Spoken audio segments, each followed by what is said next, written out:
Tea Party groups across the nation have been in the news quite a little bit lately, and Mike Mueller, you're the president of South Dakota Citizens for Liberty. Yes. West River, South Dakota. Basically, yes.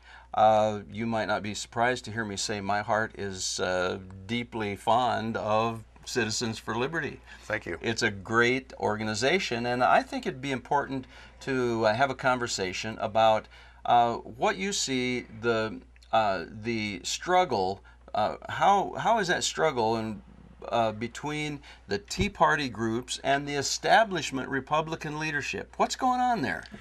Well, Gordon, basically, there are two things that come to mind. We are a grassroots group that is based on trying to find out truth and put light on things that we think are going sideways, backwards, or other ways within our government. That's a good place to start, Mike. We've got a lot of very well-informed and intelligent people within our group, and very energetic, very involved, very engaged at all levels of government. And we've got, if it's a school board issue, if it's a city council, if it's county commission, all the way to state legislature and federal issues. And we take these up at every one of our meetings.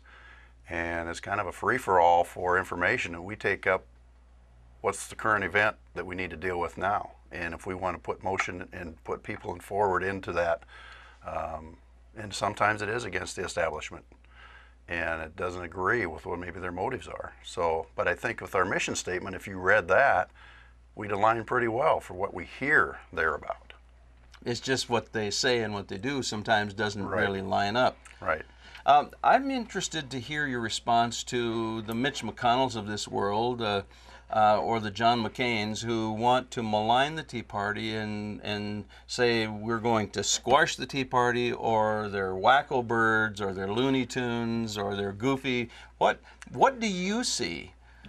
I don't think they like the temperature on the bottom of their feet when we show up. We are taking them back to put basically a little more pressure, a little more heat on them to return to what they really should have been decades ago and should be today. And frankly, what they say they believe in. Right. Conservative traditional values, constitutional republic, supporting that, all of the things that we believe in, we think they've lost their way. My guess is that most Tea Party folks would strongly embrace, for instance, the South Dakota Republican Party platform. Absolutely. It was strengthened last year, and we hope to have another gain on it this year. And so what is your beef with the Republicans in the state and in the nation regarding that party platform? Well, I can't go verbatim to what the platform is, but as you compare voting records in our legislature, for instance, against that platform, there's starting to be a divergent message there, that the platform might say this in the summer, but by the winter time when they go to the session, we're starting to wonder if they remembered what it was. Yeah.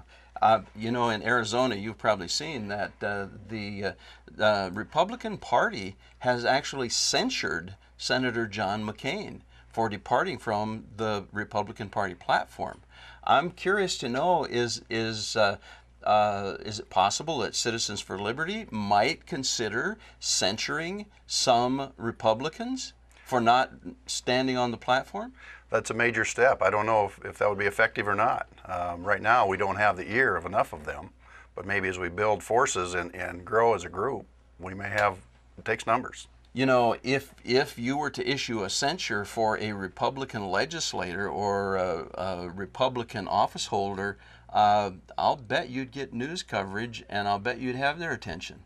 Probably would. I don't know. That's new ground. I wouldn't know how to take that on right away. I'm putting Mike on the spot here on camera. We didn't have a discussion about this earlier, but the concept is certainly intriguing, isn't it? That we hold people accountable. Absolutely right. We should be holding them accountable. I think another thing that's happened is that we've had too many representatives and senators go to Pierre and ignore their constituents, where they should really be serving those people versus us serving them. Yeah, and really what happens when people go to serve in a public office, it's supposed to be service. It's not supposed to be an elevated position of mastery over the masses. True. well, maybe we'll see some campaigns, some candidates return to an attitude of service in public office. And when they do, it will be in part because South Dakota Citizens for Liberty was holding the feet to the fire.